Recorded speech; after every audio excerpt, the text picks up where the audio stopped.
Let's get salty!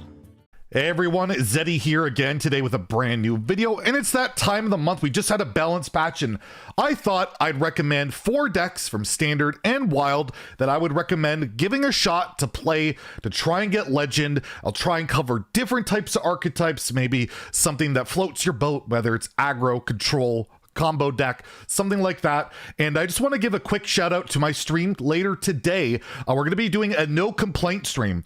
You guys know I like to complain and cry like a baby sometimes, so tonight if I complain, I'm gifting a sub. So if you want to try and get some of my sweet new emotes, we got like, I'll put it on screen, we got like 6 new ones lately and 28 total. Head over to the stream over twitch.tv/Zeddy. We'll be playing a lot of, I think I'll try and play more Standard Wild. Maybe we'll bounce between the two. Anyways, let's go into 4 decks from Standard and Wild that I think you can reasonably expect to get Legend, or at least, you know, give a good shot playing. So first off, we're gonna go with Miracle Rogue, the Standard Miracle Rogue, which I apologize, it's all golden. Yes, I'm a whale, but it's built around, you know, you play your efficient Octobot on 2, which you can try and discount field contact, draw your deck with all your different combo cards and all of that, and then you have, you know, you've got Mancrick in there, just getting finding the wife, getting the 3/7 can be really good. Janice, obviously, just a very strong card. Today, I got an Ogremancer and Earth Elemental to win. That was very skill intensive and very effective. And then you have like your late game win condition with Alexstrasza,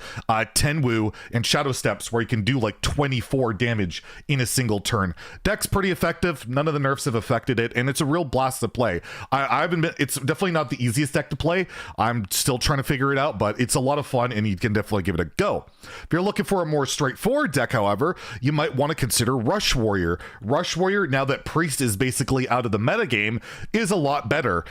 This list has far Watch Posts, the Watch Posts put in there to slow your opponents down, but overall, you play your Gnarg on 1, you play your Rush minions, control the board, you can double up on your minions with like Playmaker, buff them with your conditioning, as well as your parade leaders and all of that. And you have, you know, some late game stuff with Alexstrasza, Troublemaker, and this list is a little bit spicy, throwing a Mutinous in there to eat some stuff. And deck's very good, very mid-rangey, can be quite aggressive, and has shown a lot of success. And with the lack of the Priest out there, should be a lot better.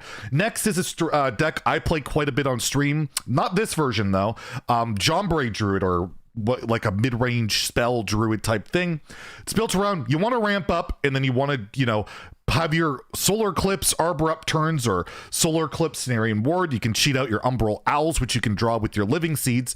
And this list, I haven't tried it. I'm going to try this today on stream, but I saw a lot of people having success. Luker, who recently got partnered on Twitch, congratulations Luker, was playing it, doing really well. We have Lady Anaconda. You can Germination it, and then all of your spells are very cheap. You can get like Nourishes out for very cheap, and can do some pretty crazy stuff. So give this deck a try if you have some of the cards. I'll be definitely trying this out on stream. It looks pretty sweet and pretty high roll. It's pretty much, you know, try and get Arbor up, try and get ramp, but overall looks like a pretty cool deck. And the last deck I'll recommend, I watched my friend Theo play. It's a control deck. It's the only control deck I can think of in Standard. I gave it a go.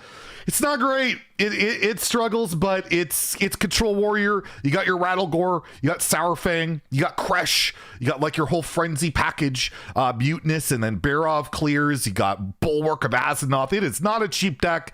It's not also that great a deck, so I don't know if you want to invest too much into this, but if you happen to have the cards, maybe you can try and make Control Warrior work. But overall, yeah, this is probably the weakest of the 4 decks. Control is in such a sad state, and I might have a video on that tomorrow. We might talk about Control and combo going forward in Hearthstone, but yeah, I've got to throw something out there for you guys to at least give it a try. Now we have the Wild decks, and while Wild, the nerfs didn't really shake things up too much, but I thought I'd recommend some, you know, good old faithful good decks, and then maybe one newer one that's been really fun. And well, we got Secret Mage.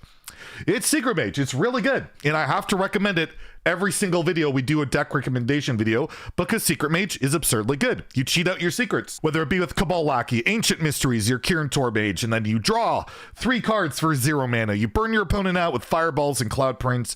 You cheat out Crystal Runners. You can draw with Sage. The deck is ridiculous. It has AoE. It has burn. It has ridiculous card draw. It has mana cheat. And if you're trying to get to Legend and Wild, Secret Mage is the easiest and most reliable deck to get there. It's relatively straightforward to play. Just play your cards on curve, clear the board when you can, and burn your opponent out. And it's just a powerhouse of a deck. It's just been that way forever and ever.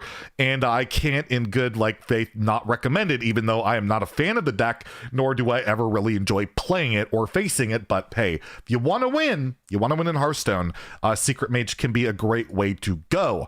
Next, we have Darkglare Warlock, yet another deck that is basically, you know, been untouched for a while. Might be getting even better next expansion with the self-damaging quest stuff coming along. I don't think you run the quest line in Darkglare, but there's going to be support cards going for that are likely going to help Darkglare. So might be a deck worth investing in.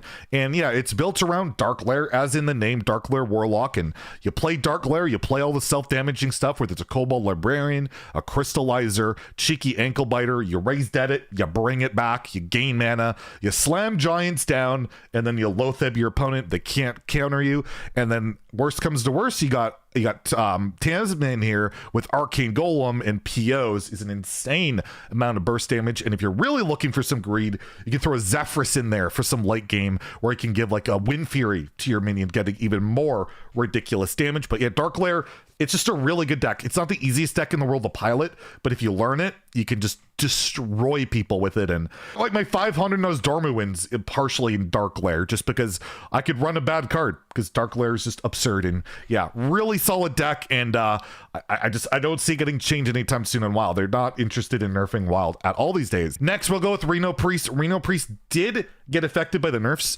I cut a Renew out of this list for a Condemn. You can put in whatever, I guess. I just thought maybe some more AoE, maybe put a Thought Steal in there, maybe whatever, like maybe value, maybe another heal card. But overall, the core is what matters about Reno Priest. And of course, it's playing Lorekeeper Polkelt, getting your Shadow Reaper Anduin, getting your Raza, 0 mana Raza, killing your opponent with Spawn of Shadows, and then of course you have your support cards to draw your deck, heal up with the Spirit Lash, you have Zeph, you have all this good stuff, Reno Jackson healing to full. Very powerful deck, but again, I wouldn't say it's the best deck in Wild. I think Darkglare probably still holds that, or like a Secret Mage, but Reno Priest is still a very reliable pick, and a lot of people really love to play their Highlander decks, and well, Reno Priest is does a good job at it.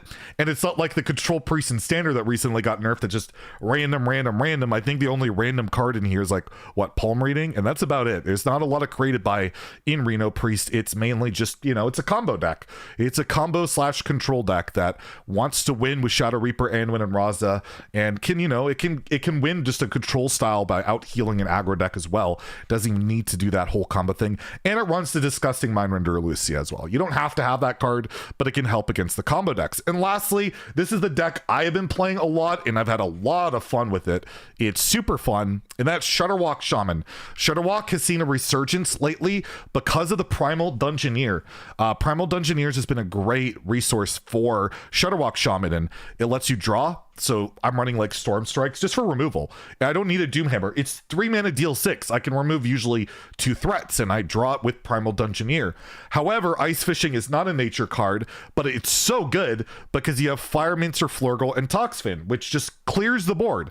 It completely clears every board. It's disgusting. I am running Mutinous though, because I'm being greedy and it's fun on stream. I don't recommend it. I recommend cutting Mutinous and only running 1 Ice Fishing so that you always draw that Murloc combo. But if you're wanting to have fun like I am and just eat infinite minions, then throw a Mutinous in there, but you'll probably want a second Ice Fishing. And what I'll quite often do is just keep one of the Murlocs in my opener so that when I draw Ice Fishing, then I have the full combo. I might have a dead card in Ice Fishing, but I don't really care if I have the full clear combo. But again, it comes down to Shudderwock. Shudderwock's your infinite combo. You get your Grumble, your Chain Gang active, and as long as you Chain Gang and then Grumble, you get your Shudderwock back. You also have some Zola in there to help, you know, some security and all that. But really fun deck. I don't think it's top tier or anything, but I've had success. I've climbed from like the Uber dumpster ranks all the way up to like top 300 with it. So it's done some good work. And if you're looking for some fun Shudderwock, there you go. So those are the 8 deck lists that I recommend to play in Standard and Wild. Deck codes will be in the description below. Hopefully you guys have some fun with this list. And if you have any deck lists you like to recommend, please feel free to do in the comments below. There's plenty of great decks to play, not just these 8. And yeah, feel free to share. If you enjoyed the video, please like and subscribe. Have a great day and stay salty, my friends.